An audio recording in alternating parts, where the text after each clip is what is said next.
जैन विद्यार्थियों, कला अध्ययन के 7वीं कक्षा में आज आपका दोबारा से स्वागत है। और आज मैं आपको जो है वो कला अध्ययन में त्रिभुज के परिचय के बारे में आपको विस्तार रूप से यहाँ पर बताने की कोशिश करूँगा। जैसा कि आपके कला अध्ययन की पुस्तक में यहाँ पर ज्योमेट्रिकल ड्राइंग में त्रिभुज के बारे में यहाँ पर विशेष रूप से दिया है, ये मैं आपको यहाँ पर दिखाने की कोशिश कर रहा हूँ। आप पुस्तक खोल करके इस प्रकार से देख सकते हैं। और इसमें त्रिभुज के बारे में विशेष रूप से क्या क्या दिया है और त्रिभुजें कितने प्रकार की होती हैं और कौन कौन सी त्रिभुज की क्या क्या परिभाषा है, ये मैं आपको यहाँ पर आज विस्तार से बताऊँगा। तो शुरू करते हैं। सबसे पहले मैंने इस प्रकार से एक हाशिया लगी हुई यहाँ पर शीट ली है। आप भी इसी प्रकार से शीट लें होमवर्क के लिए जब भी आप करें। और मैं आपको यहाँ पर विस्तार से बता रहा हूँ कि आपने सबसे पहले जो त्रिभुज है उसकी परिभाषा क्या है, उसके बारे में आप यहाँ समझ लें। मान लीजिए मैं पहले तो यहाँ एक त्रिभुज बना लेता हूँ। मैंने त्रिभुज यानी कि 3 सरल भुजाओं से घिरी हुई आकृति को क्या कहते हैं, त्रिभुज कहते हैं। तो मैंने यहाँ एक भुजा ले ली है, इसके बाद मैंने ये दूसरी भुजा ले ली है और उसके बाद मैंने ये तीसरी भुजा ले ली है। तो ये आप देखेंगे यहाँ पर हमारे पास जो है एक त्रिभुज का जो है वो निर्माण हो चुका है। आप प्रिय विद्यार्थियों, आप देखेंगे कि जो त्रिभुज है वो त्रिभुज में कौन कौन सी चीज़ें जो हैं आपके पास दी है, जो कि आपको विशेष रूप से यहाँ पर ध्यान रखनी है। जैसे कि आपके पास सबसे पहले मैं यहाँ पर बताऊँगा कि मैंने ये एक रेखा ली थी जिस पर मैंने त्रिभुज बनाया था। ये आप छठी में भी पढ़ चुके हैं कि जिस रेखा पर कोई आकृति बनाई जाती है उस रेखा को आधार रेखा कहते हैं। तो इसे क्या कहते हैं, ये रेखा कौन सी रेखा है, आधार रेखा। फिर आधार रेखा पर ये जो इस प्रकार से कोण बने हैं, सिंपल सी बात है, आधार रेखा पर बने हुए कोणों को ये आधार कोण कहते हैं। ये हमने यहाँ आधार कोण बना दिया। ये भी आधार कोण है, ये भी आधार कोण है। ये दोनों ही दोनों ही बिंदुओं, आधार रेखा के दोनों ही बिंदुओं पर बने हुए कोण आधार कोण कहलाते हैं। इसके बाद आपके पास जो है आधार भुजा के साथ, आधार रेखा के साथ जो ये भुजाएं दी है, इन रेखाओं को हम कहते हैं भुजा। इन रेखा को क्या कहते हैं, भुजा या भुजाएं। ये भुजा है, ये भी भुजा है। अगर आप 2 भुजाओं की बात करेंगे तो भुजाएं कहेंगे। ये भी भुजा है, ये भी भुजा है। उसके बाद इसमें ऊपर आ जाता है, फिर यहाँ पर जिस प्रकार से ये कोण आए उसी प्रकार से ये कोण आया। तो आधार रेखा के सामने वाला जो कोण है, ये कोण शीर्ष कोण होता है। शीर्ष मतलब कि ऊपर सिरे पर, किसी चीज के ऊपरी हिस्से पर बना हुआ कोण शीर्ष कोण होता है। तो इसे हम कहते हैं शीर्ष कोण। इसको आप बड़ा ध्यान से समझें। उसके बाद आपके पास दिया है लंब। अब आप देखेंगे तो शीर्ष कोण से सीधा ये भी रेखा के बिल्कुल मध्य से जो रेखा उठी है 90 डिग्री के अंश पर, और वो सीधा शीर्ष कोण पर ऊपर जाकर मिलती है, तो हम इस रेखा को क्या कहते हैं, ये रेखा है लंब। इसे हम कहेंगे लंब रेखा। उसके बाद आप देखोगे कि एक रेखा और इसमें जो है दी हुई, तो वैसे आपके पास उसका प्रयोग बहुत कम होता है, लेकिन एक रेखा और दी होती है जो कि यहाँ पर आधार रेखा या आधार कोण से होती हुई लंब के मध्य भाग से होती हुई और दूसरी भुजा के मध्य भाग में मिलती है। तो ये इस रेखा को इसमें कहते हैं मध्यिका। इसे हम कहते हैं मध्यिका। वैसे इस रेखा का प्रयोग जो है वो बहुत कम आपके पास होता है, लेकिन ये आपके नॉलेज के लिए बताना है जरूरी है। अब इस प्रकार से प्रिय विद्यार्थियों, आपने देखा कि त्रिभुज के अंदर जो है कौन कौन सी चीजें आई। सबसे पहले आधार, फिर आधार कोण, फिर भुजा, फिर शीर्ष कोण, और इस प्रकार से आपके पास फिर है लास्ट में मध्यिका, और ये हो गया आपका लंब। इस प्रकार से आपके पास ये त्रिभुज जो है, त्रिभुज की संरचना में इस प्रकार की चीजें दी होती है। अब अगला जो मुख्य अहम पहलू इसमें आ जाता है कि त्रिभुज कितने प्रकार के होते हैं। त्रिभुज के प्रकार, ये आप विशेष रूप से बड़ा ध्यान से समझें। अक्सर बच्चों से जब मैं पूछता हूँ क्लास में, तो मैं कहता हूँ त्रिभुज के कितने प्रकार है। तो त्रिभुज के प्रकार अक्सर बच्चे बताते हैं कि त्रिभुज के प्रकार जो है, त्रिभुज जो है वो 2 प्रकार के, 3 प्रकार के होते हैं। हमेशा विद्यार्थी बताते हैं कि 3 प्रकार के, जबकि वो बिल्कुल गलत है। आज मैं आपको यहाँ विस्तार से बताऊंगा कि त्रिभुज कितने प्रकार की होती है। त्रिभुज प्रिय विद्यार्थी यहाँ पर 2 प्रकार की, कितने प्रकार की होती है, 2। इसको आप हमेशा याद रखें। ये त्रिभुज जो है वो कितने प्रकार की होती है, 2 प्रकार की। यहाँ पर पहला, नंबर 1 और नंबर 2। यहाँ पर पहला जो है वो मैं आपको बता रहा हूँ। पहला होता है भुजाओं के आधार, भुजाओं के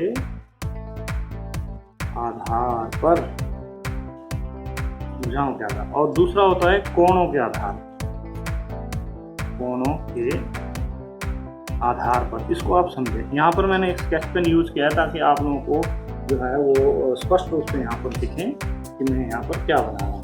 तो ये आप देखेंगे यहाँ पर कि त्रिभुज मैंने दो प्रकार से बताई है। कितने प्रकार की बताई है? दो प्रकार की, भुजाओं के आधार पर और कोणों के आधार। अब आ जाता है कि त्रिभुज भुजाओं के आधार पर कितने प्रकार की होती है। तो मैं आपको यहाँ बताना चाहूँगा कि त्रिभुज जो है वो भुजाओं के आधार पर 3 प्रकार की, कितने प्रकार की होती है? 3। और उसी प्रकार से कोणों के आधार पर भी त्रिभुज 3 प्रकार की होती है। तो ये मैं आपको तीनों प्रकार की जो है वो त्रिभुज आपको अलग अलग बताऊँ। बहुत महत्वपूर्ण विषय आपको मैं यहाँ पर समझाने की कोशिश कर रहा हूँ। नंबर 1, भुजाओं के आधार पर त्रिभुज। पहली त्रिभुज कौन सी होती है? तो पहली त्रिभुज होती है समबाहु त्रिभुज।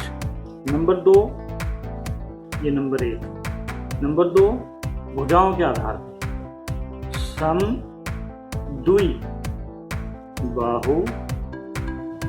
समद्विबाहु त्रिभुज। नंबर 3, भुजाओं के आधार पर विषम बाहु त्रिभुज। ये आप इसको बड़ा ध्यान से समझें। पहले मैं आपको भुजाओं के आधार पर जो 3 प्रकार की मैंने यहाँ त्रिभुजें आपको बताई है, इसके बारे में मैं आपको थोड़ा सा समझा दूँ कि समबाहु त्रिभुज किसे कहते हैं। जैसा कि शब्द से ही आपको यहाँ स्पष्ट हो जाता है, समबाहु यानी कि समान बाहु वाली त्रिभुज, यानी समान भुजाओं वाली त्रिभुज। यानी कि जिस त्रिभुज की तीनों भुजाएं यहाँ पर आपके पास समान होगी वो त्रिभुज समबाहु त्रिभुज होती है। वो त्रिभुज कौन सी त्रिभुज होती है? वो समबाहु त्रिभुज यहाँ पर आपके पास कहलाएगी। उसके बाद आपके पास जो है अगली त्रिभुज दी है समद्विबाहु त्रिभुज। समद्विबाहु त्रिभुज कौन सी होती है? ये भी शब्द से ही यहाँ पर स्पष्ट होना है। सम का मतलब समान, द्वि का मतलब 2, द्वि का मतलब क्या हो गया? 2, बाहु का मतलब भुजाएं, जैसा कि आपको पता है। अर्थात जिस त्रिभुज की आमने सामने की 2 भुजाएं समान हो, त्रिभुज की आमने सामने की कौन सी भुजाएं समान हो? 2 भुजाएं। मैंने आपको यहाँ समझाया था, अब आपने ध्यान रखना है कि मैंने इस त्रिभुज में बताया कि त्रिभुज की भुजाएं कौन सी होती? ये भुजा है त्रिभुज, ये क्या है? भुजा। तो यहाँ पर आया कि समद्विबाहु त्रिभुज, अर्थात सम का मतलब समान और द्वि का मतलब 2। तो जिस त्रिभुज की ये 2 भुजाएं एक दूसरे से समान होगी, यानी आप ये भी कह सकते हैं जिस त्रिभुज की आधार के साथ वाली 2 भुजाएं समान होती है वो त्रिभुज समबाहु त्रिभुज कहलाते हैं। अब विद्यार्थियों अगली त्रिभुज आपके पास दी है तीसरी, अंतिम और तीसरी, भुजाओं के आधार पर विषम बाहु। विषम का अर्थ यहाँ पर शब्द से ही आपने हमेशा समझने की कोशिश करनी है। विषम का अर्थ होता है यहाँ पर अलग अलग, विषम परिस्थिति, कठिन परिस्थिति, अलग अलग परिस्थिति, विभिन्न प्रकार से यहाँ पर जो है। तो यहाँ पर हम विषम का अर्थ ले रहे हैं, विषम का अर्थ ले रहे हैं यहाँ पर विभिन्नता से, अलग अलग प्रकार से। तो अर्थात जिस त्रिभुज की तीनों भुजाएं जो है समान ना हो, अलग अलग हो, भिन्न हो, वो त्रिभुज जो है विषम बाहु त्रिभुज है। इस त्रिभुज की ये अगर मान लो 2 सेंटीमीटर भुजा है तो ये 3 होगी और ये 4 सेंटीमीटर भुजा होगी, मतलब ये तीनों भुजाएं अलग अलग होनी चाहिए। इस त्रिभुज को विषम बाहु त्रिभुज कहते हैं। अब ये हमारे पास भुजाओं के आधार पर त्रिभुज के मैंने आपको प्रकार बता दिए हैं। अब अगली बात आ जाती है कि कोणों के आधार पर त्रिभुज कितने प्रकार की होती है। तो कोणों के आधार पर भी त्रिभुज 3 प्रकार की होती है, नंबर 1 और नंबर 2 और यहाँ पर नंबर 3। ये 1, 2 और 3। तो जैसा कि हमने कोण तो आपने 6ठी क्लास में पढ़े ही है। तो कोण जो है वो मुख्य रूप से कितने प्रकार के होते हैं? 3 प्रकार, समकोण, अधिकोण, समकोण, न्यून कोण और अधिक कोण, या न्यून कोण, समकोण और अधिक कोण। ये 3 प्रकार के कोण आपके पास होते हैं। तो इसमें त्रिभुज भी उसी प्रकार से होते हैं कोणों के आधार पर। यानी कि पहली त्रिभुज आपके पास होगी न्यून कोण त्रिभुज, न्यून कोण त्रिभुज। मैं यहाँ तिरछा लिखने की कोशिश कर रहा हूँ क्योंकि यहाँ जगह थोड़ी कम है। दूसरी त्रिभुज है न्यून कोण के बाद समकोण, ये समकोण त्रिभुज। और तीसरी और अंतिम है अधिक कोण त्रिभुज। आप समझ पा रहे होंगे, शब्द से ही यहाँ भी स्पष्ट हो गया न्यून कोण का मतलब कि जिस त्रिभुज के कोण, न्यून कोण किसे कहते हैं, जिस जो कोण 90 डिग्री से कम होते हैं। तो आपको यहाँ ये इस प्रकार से एक आधार रेखा लेने के बाद ये आपको यहाँ न्यून कोण बनाना है और इसको आप यहाँ पर मिला देना है। तो ये न्यून कोण त्रिभुज बन गई, सिंपल। इसके बाद यहाँ पर समकोण, समकोण किसे कहते हैं, 90 डिग्री के कोण को समकोण कहते हैं। आप यहाँ आधार रेखा लेंगे और आप एक समकोण लेंगे। ये मैंने क्या बना दिया, समकोण। अब समकोण को यदि मैं यहाँ पर मिला दूँ तो ये क्या बन जाएगी, त्रिभुज। तो ये मैंने यहाँ समकोण त्रिभुज बनाया है। यहाँ क्या बन गया, समकोण त्रिभुज। अब आप बात आती है अधिक कोण त्रिभुज की। अधिक कोण त्रिभुज जो है आपको यहाँ जगह नहीं बची, मैं यहाँ बना के बता देता हूँ। अधिक कोण, ये आधार रेखा आ गई और ये मैंने यहाँ पर एक अधिक कोण बना दिया। क्या बना दिया, अधिक कोण। आप देख पा रहे होंगे, बस अधिक कोण मैंने बना दिया और इसको आपको यहाँ अच्छा मिलाना है। ये क्या बन गया, ये न्यून कोण, ये समकोण त्रिभुज, त्रिभुज, और ये होगी अधिक कोण त्रिभुज। तो आप देख पा रहे होंगे कि जो है वो त्रिभुज के विषय में हमने यहाँ पर विस्तार से जाना है। ये आपको पहले समझना पड़ेगा त्रिभुज, उसके बाद आप त्रिभुज का जो सिलेबस है वो आगे आसानी से पढ़ पाओगे। तो आपने भी अभी होमवर्क में क्या करना है कि इस प्रकार से एक पेज लेना है और एक पेज के ऊपर सिर्फ आपको एक ही त्रिभुज बनानी है और दूसरे पेज के ऊपर आपको एक त्रिभुज ऊपर बनाने के बाद ये पूरा जो है चार्ट आपको उसके ऊपर बनाना है। ये आपका होमवर्क रहेगा। तो आज के लिए इतना ही। त्रिभुज के विषय में परिचय जो मैंने दिया है, उम्मीद करता हूँ कि आप इसको अच्छी तरीके से समझेंगे। जय हिंद।